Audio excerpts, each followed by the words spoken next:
Celiac बीमारी में कौन सी चीज़ें खाएं और कौन सी चीज़ें ना खाएं, इसके बारे में बात करते हैं। अब सीलियक बीमारी होती ही है खाने की वजह से, गलत खाने की वजह से। गलत से मतलब ऐसा है कि ऐसे खाने जिसमें ग्लूटीन प्रोटीन होता है। अब ग्लूटीन प्रोटीन किस खाने में होता है? जो गेहूं से बनी होती है, जौ से बनी होती है और राई से बनी होती है। इस ग्लूटीन प्रोटीन के कारण ऑटो एंटीबॉडी शरीर में बनती है, जो कि आंत की मिकोसा है, एपिथेलियम है, उसको धीरे धीरे खराब करने लगती है, नष्ट करने लगती है। इससे आंत के अंदर माल एब्जॉर्प्शन होता है। तो आपको ऐसे खाने खाने हैं जिसमें ग्लूटीन प्रोटीन ना हो।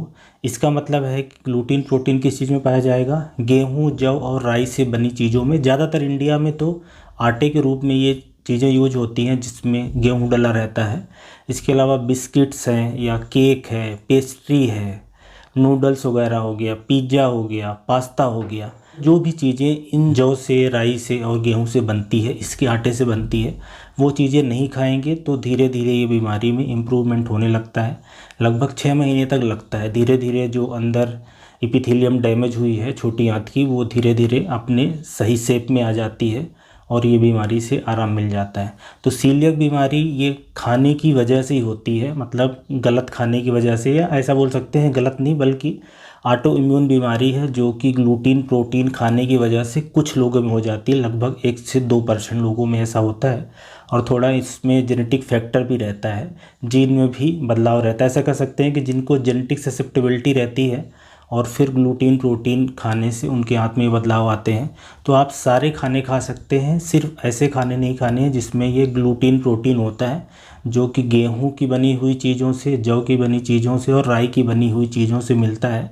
तो जैसे हमारे यहाँ गेहूं की रोटी खाई जाती है, इसके अलावा ब्रेड है वो बनती है, इसके अलावा और बहुत सारी चीज़ों में जैसे समोसा वगैरह है, कचौरी है, बहुत सारी ऐसी चीज़ों में रहती है जिसको हम लोग जानते हैं।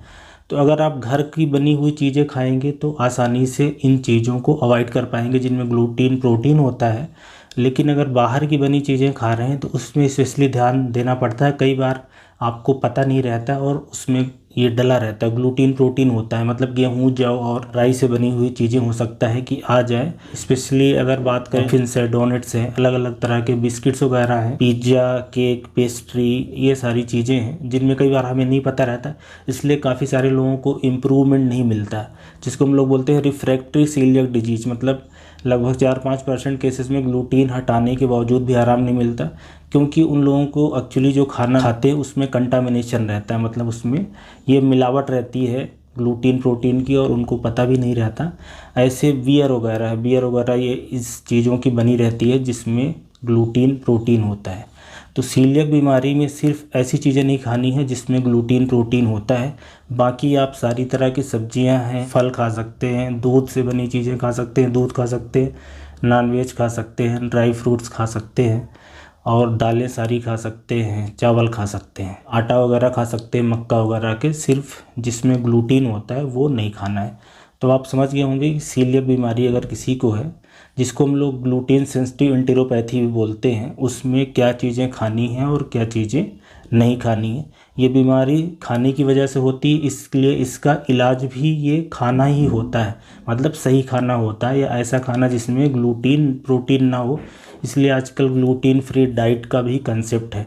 बहुत सारे जो फूड आइटम होते हैं उस पर लिखा रहता है gluten free. Gluten sensitive enteropathy, ये जिसको सीलियक डिजीज बोलते हैं, सीलियक स्क्रू बोलते हैं, नॉन ट्रॉपिकल स्क्रू बोलते हैं, उसमें क्या खाना है क्या नहीं खाना है आप समझ गए होंगे।